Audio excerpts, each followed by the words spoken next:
Hello everyone. I hope you're doing well. Uh whether you're watching this video in the day, the evening, I hope you are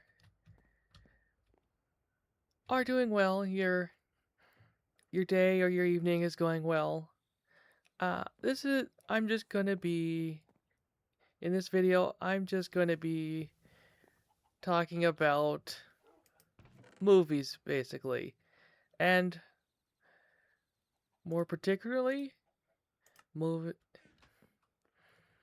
uh Um, what I basically want to say is to start this video off is a little bit of a controversial opinion, and that is, or it might be not be, or it might not be controversial. I don't know. I didn't.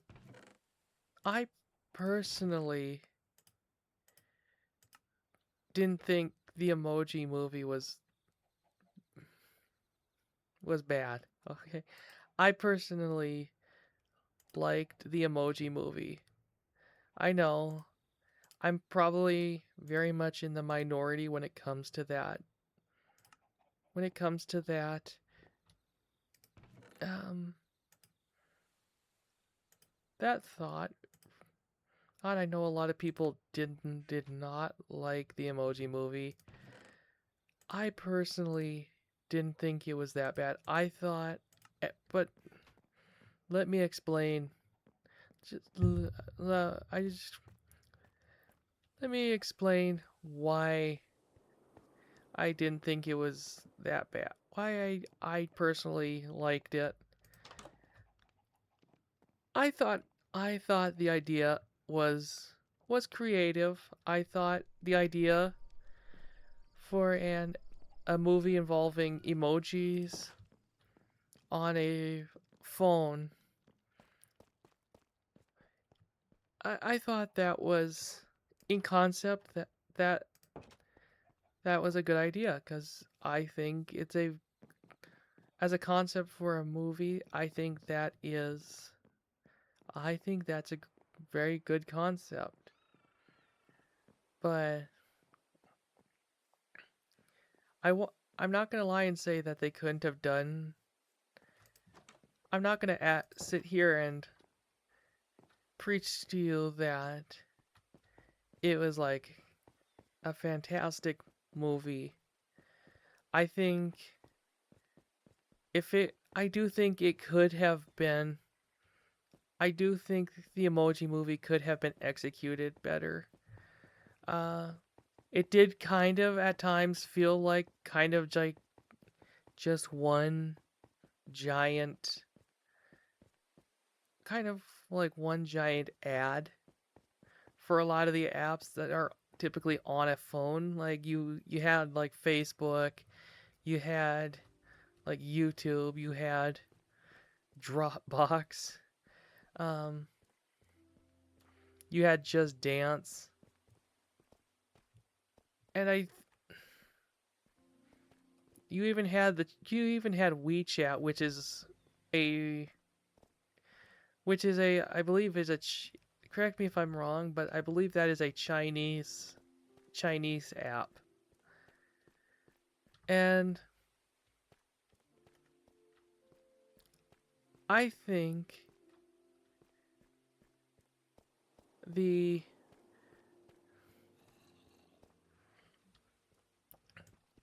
I think there was a lot that probably I think they probably like perhaps maybe like do more of an adventure that involved going into more of these apps and exploring the worlds of these apps. The emojis like Gene and High Five exploring more of the worlds inside these apps. Like maybe they have to protect maybe they have to suddenly protect the phone from a virus that I believe the kid's name was Alex. I believe that's what his name was. but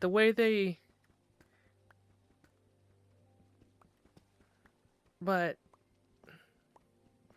the way they did it just kind of did make it feel kind of more like a glorified advertisement the for the for real life apps. He even had Twitter in there as well.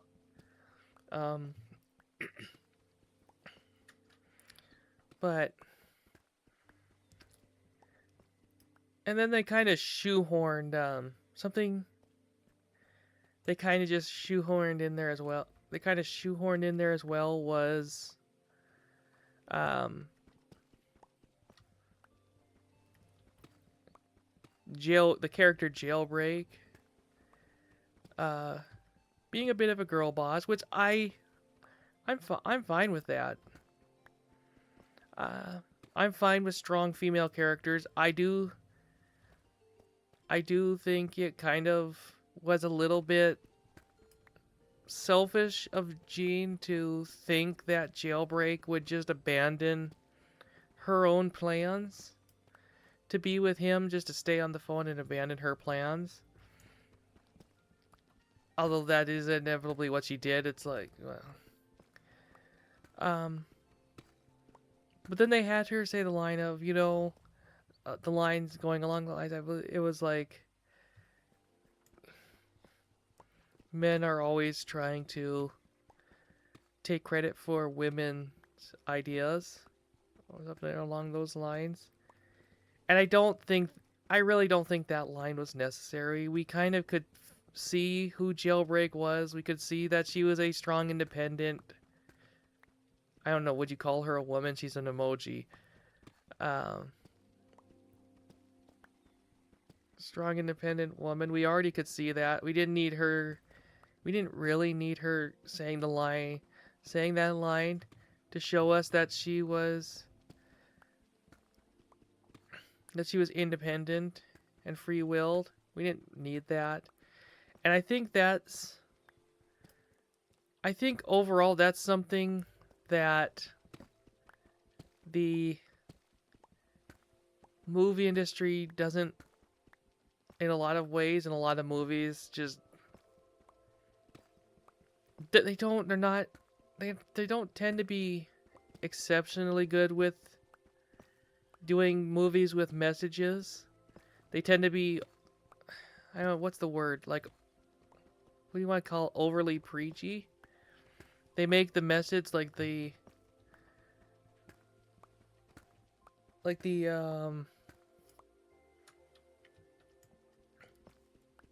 message that they're trying to push, the main driver of the entire movie, instead of focusing on making a good movie.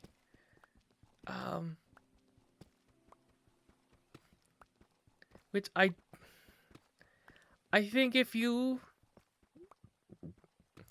I'm not saying that you can't have movies have had messages in them, overarching messages in them, for a long time. That's something that hasn't changed. It's always been that way. It's kind of always been that way, but they're never. I don't know if you would say they're not necessarily like the main focus of the movie that moves the plot. I don't know. Does it really move the plot? Do they really usually move the plot forward?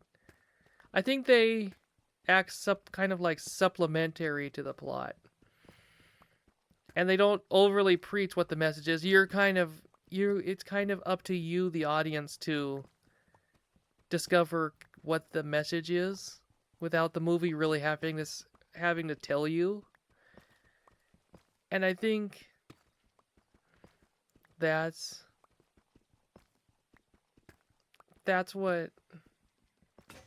something that's I like when a movie does is it doesn't directly tell you what the message is. It's up to your it's up to you to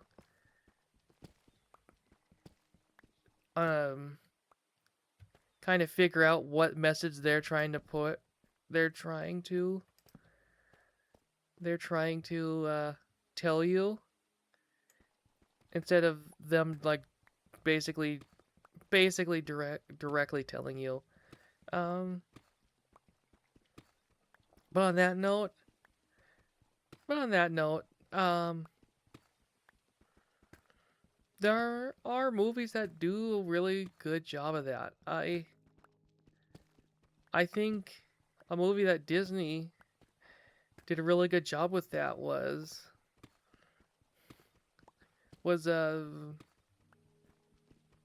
Zootopia. I loved the movie Zootopia. It's showing Judy going on her journey to become the first bunny cop. I thought and her not and her but then she also but then it also doesn't stray away from showing that Judy Hopps herself has flaws. I and she has things to learn. She's not like a perfect main character without who has no flaws. That's because obviously unknown whether she knew it or not, she had a lot of the same prejudices toward predators that the other prey naturally prey animals did. And she when she and be becoming friends with Nick and when Nick that kind of eventually when she was giving that press conference and then Nick confronted her after on what she said and when she said that predators are reverting back to their previous savage ways and then he asked her directly, "Are you if she was afraid of him and if she thinks he's gonna go nuts?" And then immediately when he says, "Do you think I'm gonna eat you?" Well, then her immediate reaction is to put her hand out to say stop, and start reaching for her fox repellent. And then he sees that, and yeah, he's that makes Nick show that to Nick that looks like that shows him that she had the same prejudices. She was no different than any of the other prey animals who possibly just saw him and other predators as as dangerous and see foxes as shifty and untrustworthy. And then that causes Judy to have to reflect on the prejudices that she didn't realize that she herself had.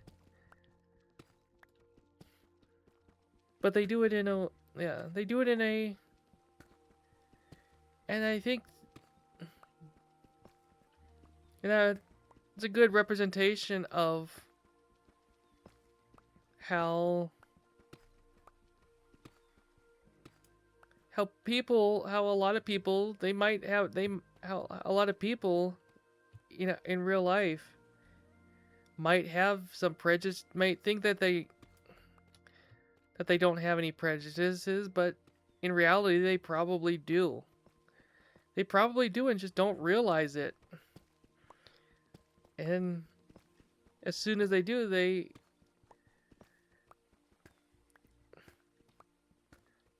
they have to it's going to take work for them to get over them.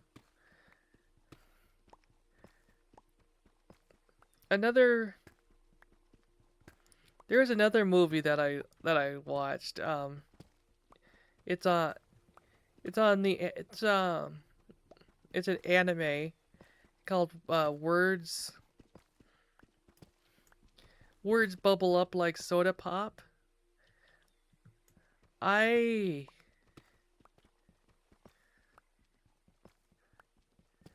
I really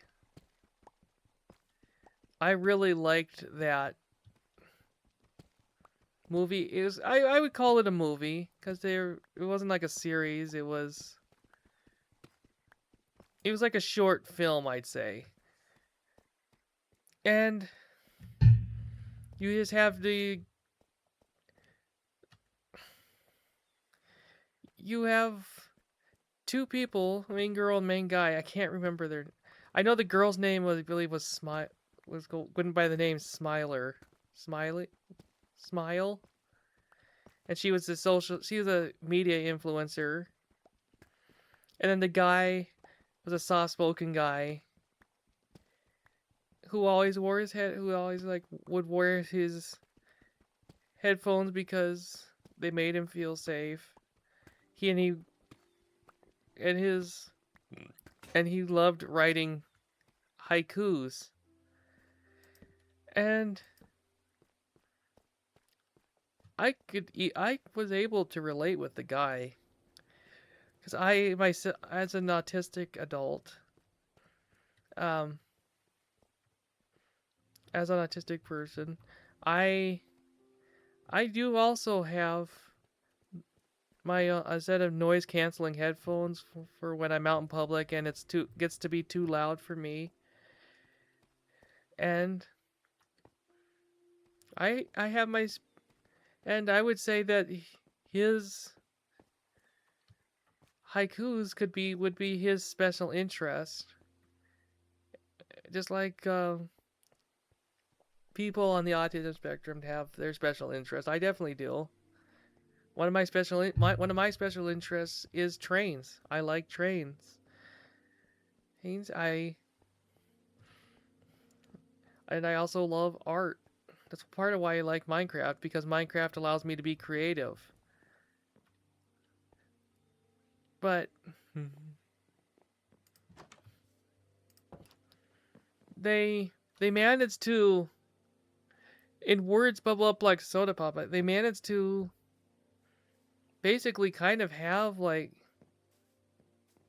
I feel like what could be considered an autism coded character, but they don't make that. They don't directly say that he's autistic, that he's like autistic. They don't make that like the whole point of the show. The big plot in the show was a big was well he became friends with Smile and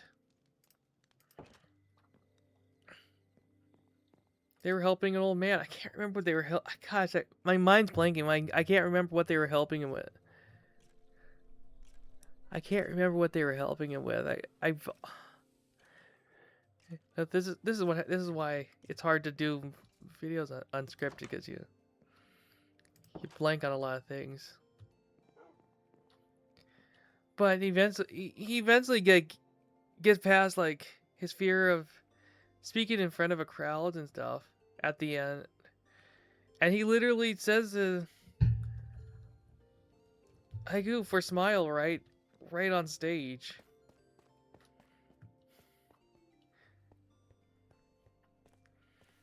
But that was another movie that I liked.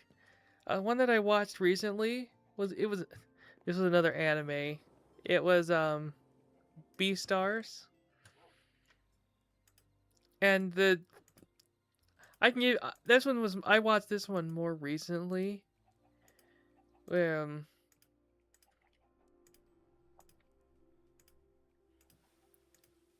where the gist of it is kind of the main thing is the teenage flock of teenage a teenage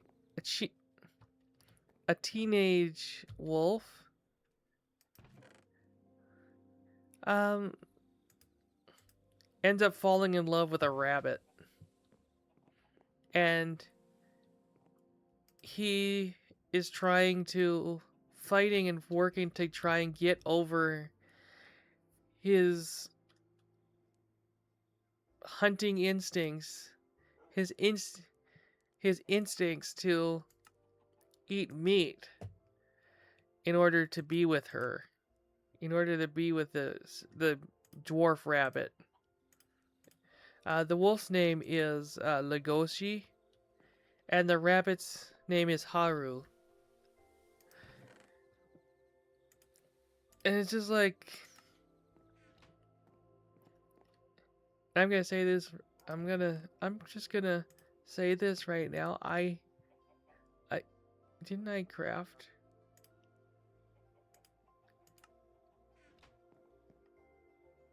Didn't I craft?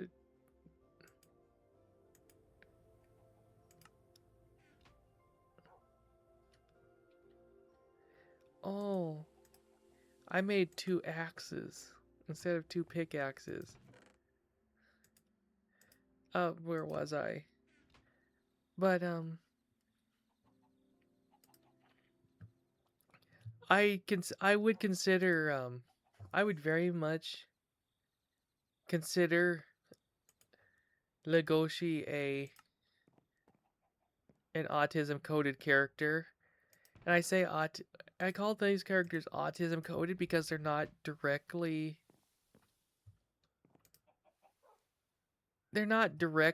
like directly um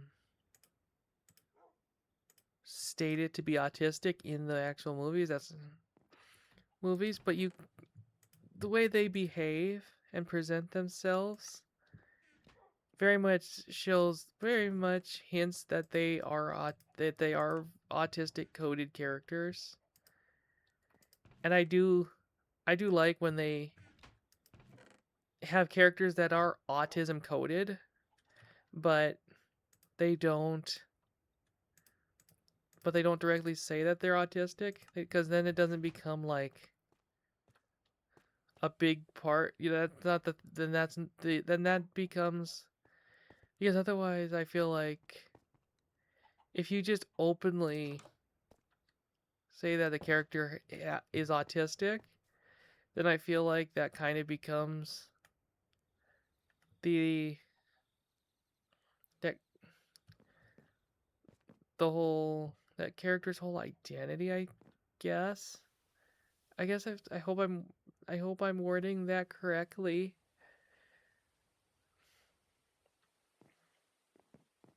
Um, but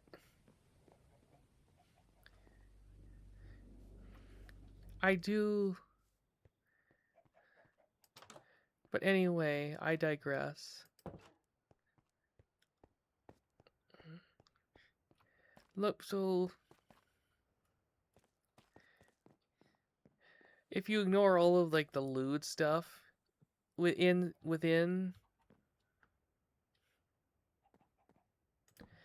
in all the lewd stuff in Beastars, the story is quite compelling, I'd say.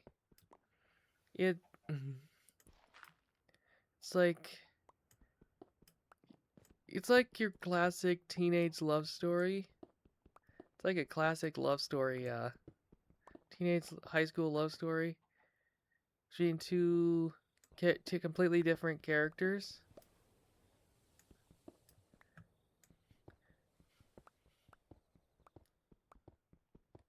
Here's this case being a wolf and a rabbit, obviously, but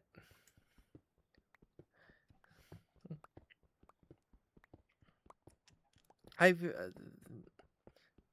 the complexity they give to the characters, I think, is very well done, and the execution,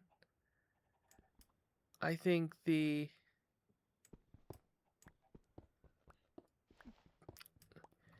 if you want to being um I want to choose my words carefully here. Uh if you, I think Beastars is a great example of a movie that you can pick up and under. It basically, I like that it follows, kind of follows Legoshi's journey to not just, I'm gosh, I'm not good. I think it just shows that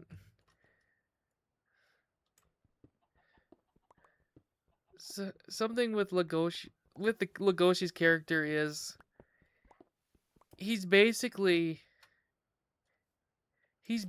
trying to change himself. I'm not saying that he can't get over his drive to eat meat. I think he can, but he also, I feel like he shouldn't, he doesn't, he's kind of trying to change himself for Haru, even though it's quite, I feel like it's quite clear that Haru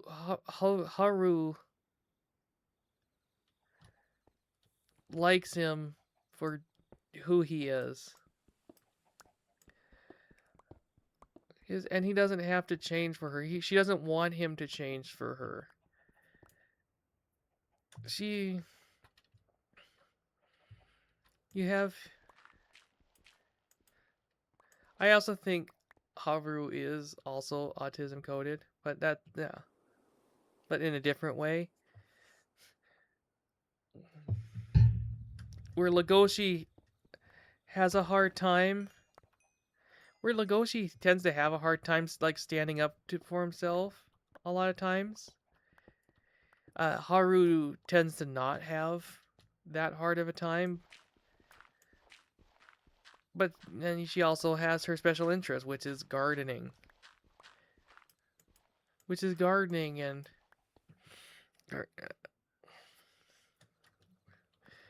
which is tending to the school's garden, with her being the only member of the school's gardening club. I think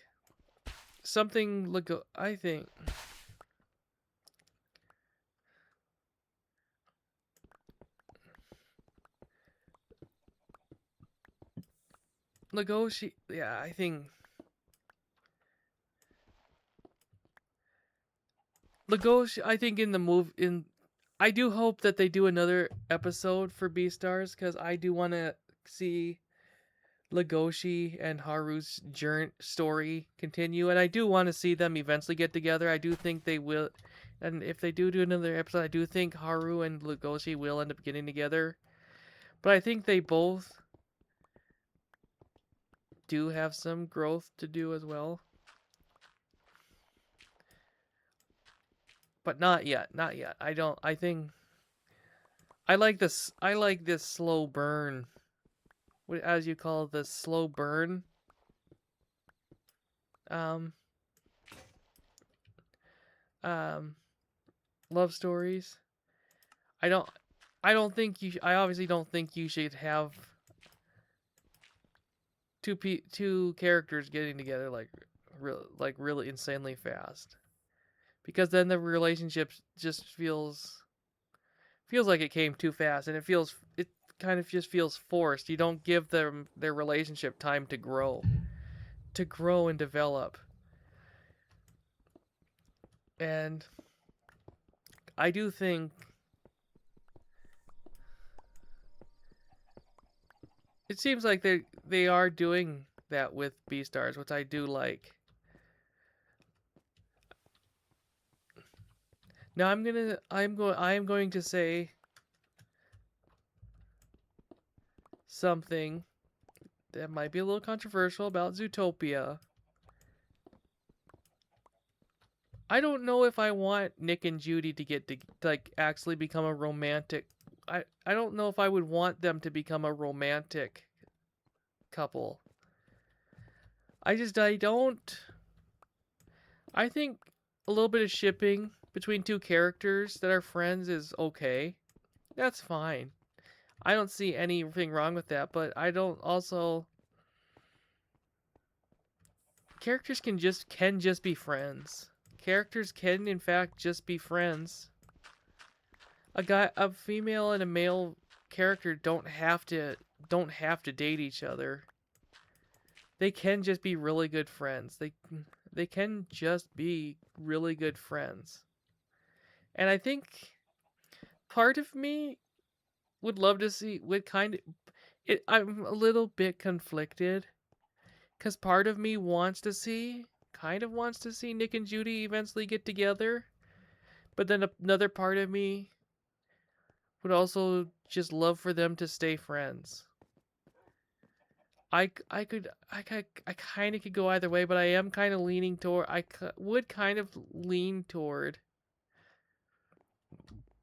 them just being friends. I know a lot. I know there's people who would probably be mad at me for saying that, because there's a lot of people who are Nick shippers of Nick and Judy. I know it would be great for them to to get together, but it wouldn't it wouldn't be that bad if they just stayed friends as if they just stayed friends as well.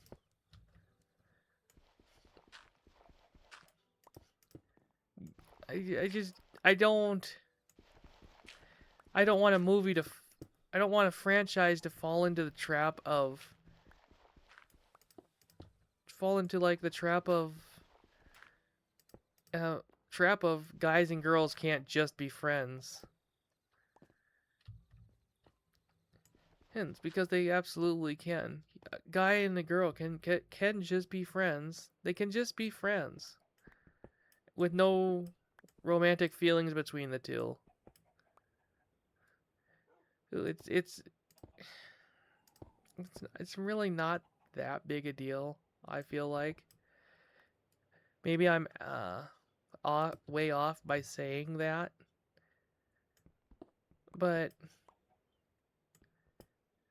guy, and I'd be perfectly fine with that in Beastars as well if Legoshi and Haru were to just stay friends. I wouldn't be broken up with them not getting together. Let's just say that.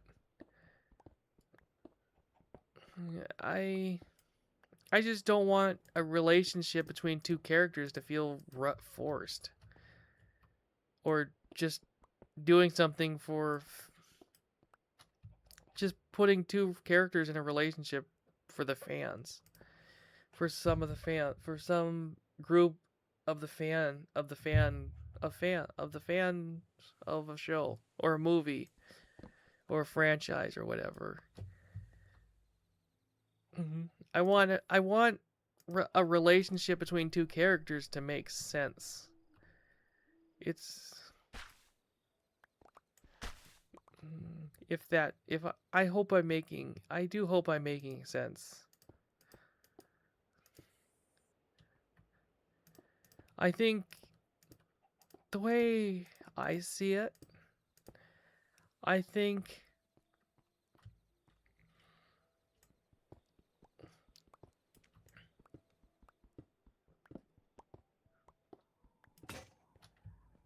I I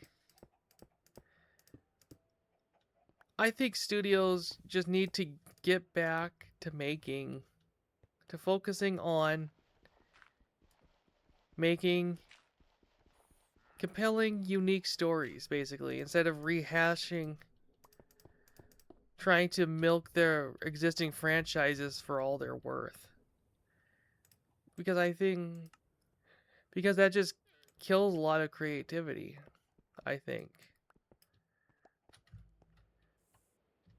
Like, maybe, like, a sequel, then, like, there's some, there's some franchises that just don't make sense to have a sequel for. to have a sequel for. There's some franchise you should really only make sequels for franchises for movies that where it makes sense. And some movies it just doesn't make sense to have a sequel. To have a sequel. Or don't do a sequel unless you come up with an actual like filling ideal. Like Cars 2, the Cars 2 was more or less just a generic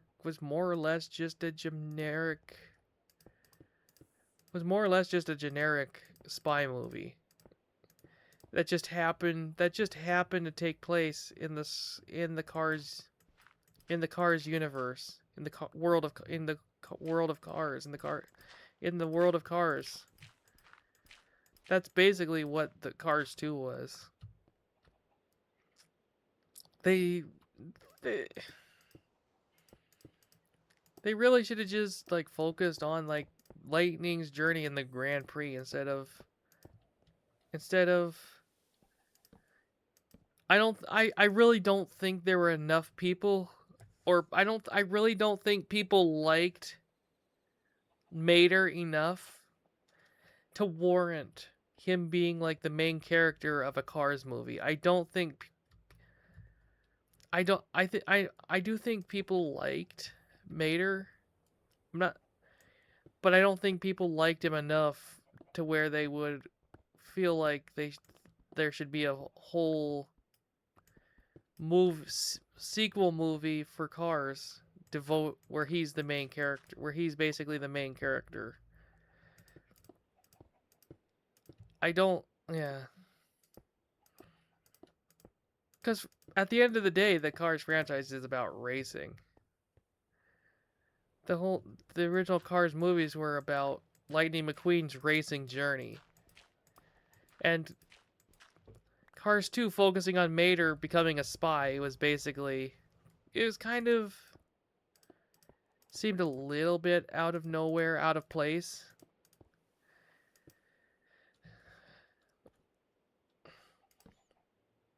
So yeah, that's a great example of a sequel that just doesn't make sense. Don't get me wrong. This might sound a little bit hypocritical, but a little bit rhetorical or I did enjoy Cars 2. I enjoyed it. I enjoyed watching it. But it just didn't make sense. It just didn't make sense. Because the whole thing with Cars was basically was following Lightning on his racing journey, not following Mater on what was basically a side quest. What was essentially a side quest.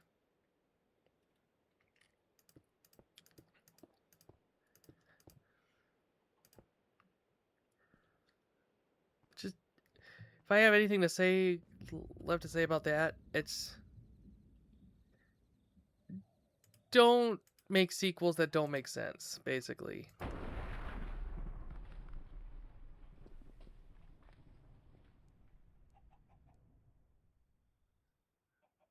That scared me. That lightning strike scared the heck out of me. Oh my goodness gracious. Hopefully it struck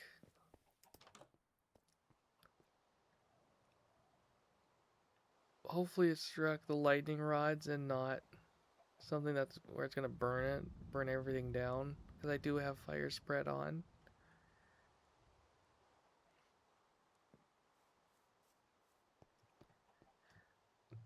No, a movie I haven't watched was Kung Fu Panda 4.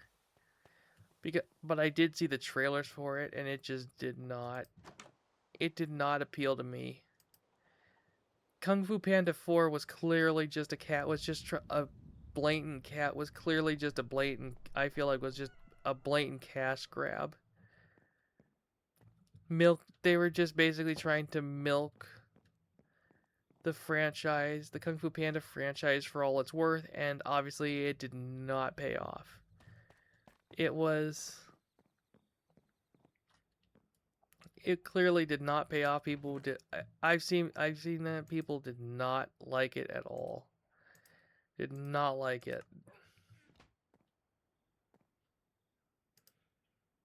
And I will say something I didn't know. I can give a little bit of thoughts on it from what I've seen in the trailer for it. And that I gotta say, I don't know why Shifu made Poe pick the next Dragon Warrior so quickly. Like Master Oogway didn't decide to pick the Dragon Warrior until the Valley of Peace actually needed the Dragon Warrior.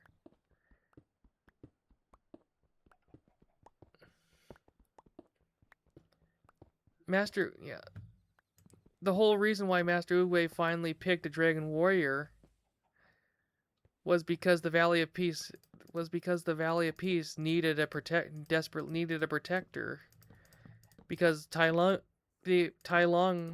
Master Oogway had the vision of Tai Lung breaking out of prison and was going to wreak havoc on the Valley of Peace, and he knew that the Valley of Peace needed a protector, would need the Dragon Warrior. Would need the Dragon Warrior to protect it. So I don't know why Shifu had Poe select the next Dragon Warrior so quickly. Like there was no existential threat. There was no existential threat that was coming for the Valley of Peace. So there was really no reason, no big hurry for Poe to pick the next Dragon Warrior. So that really didn't make sense. But just watching the trailer for Kung Fu Panda 4, I just didn't have any interest in really watching it. From that, just by watching the trailer. And it doesn't seem like, seeing people's reactions to the movie, to Kung Fu Panda 4, it seems like I really didn't miss anything. It wasn't really that great. Something that does give me hope for the movie industry, though, is the rise of the indie animation studios, like with Glitch and them creating the Amazing Digital Circus. You have the Lackadaisy team, which just teamed up with Glitch, working on their series Lackadaisy, which I'm very excited for when they eventually release that.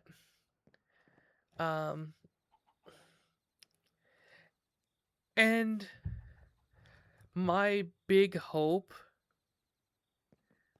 is that these indie studio, well, you also had Markiplier coming out with his movie Iron Lung, and it just did exceptionally well in the box office, in theaters, in theaters. And I really hope that the success of the indie studios like Glitch really gives the large the large legacy studios the kick in the butt they need to start making better quality movies. Better quality movies. Actually, like, get back to making original movies rather than just relying on your existing, playing it safe and relying on your existing IPs, because it's very clear that that's not working out for them. It's not working. And yet a lot of them, like, and I'm looking at you, Disney, just keep going back, just keep playing it safe. They've gotten complicit. They they're resting on their laurels, I suppose. And they become too comfortable. They've stopped taking risk. They've stopped taking risk on new ideas, and that's caused them to stagnate quite, like, a lot. And it's sad to see, because studios like Disney in particular, they made their they used to they used to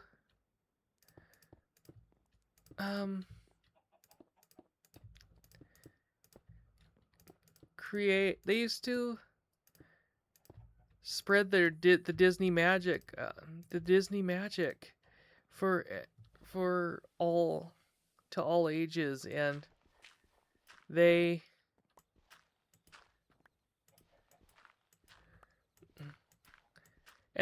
they've seemed to have lost that. They don't want to take, like I said, they don't want to take risks. They don't want to try anything new, and when they do try something new, it immediately flops. And part of that is they just need to get back to what they just need to get back to what they used to do, to what they used to do, and that's telling a compelling story, making making movies that tell a compelling story and focus on them being entertaining. Yes, I'm not saying that the movies can't. I'm not saying that the movies can't, like, teach have a underlying message or theme to them, but it can't be it can't be a message where you're just where it just feels like you're preaching things to people. They need to the movie being entertaining and original, both original, entertaining, telling a compelling story. That needs to come first. They need to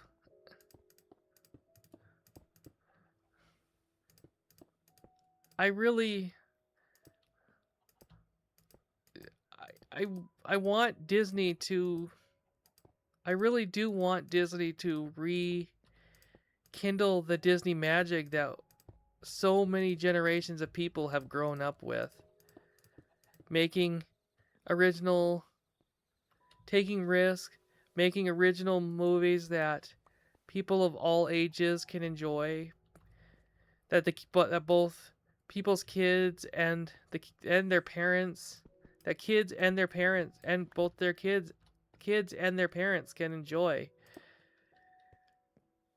instead of trying to put these messages in these preachy messages into the movie. But what do I know? I'm just a I'm just a Minecraft cat on the internet. What do I really know? I don't know. But that's all I really have to say about that. If but if you but I hope you enjoyed this video. I I very much enjoyed making. I enjoyed just sitting here playing Minecraft, talking to you about what this just talking to you about this random subject that that just came to my mind. I hope and I hope you have a good day or good evening, depending on where you are in the world. Goodbye, everybody. Goodbye, everybody. Goodbye. Goodbye.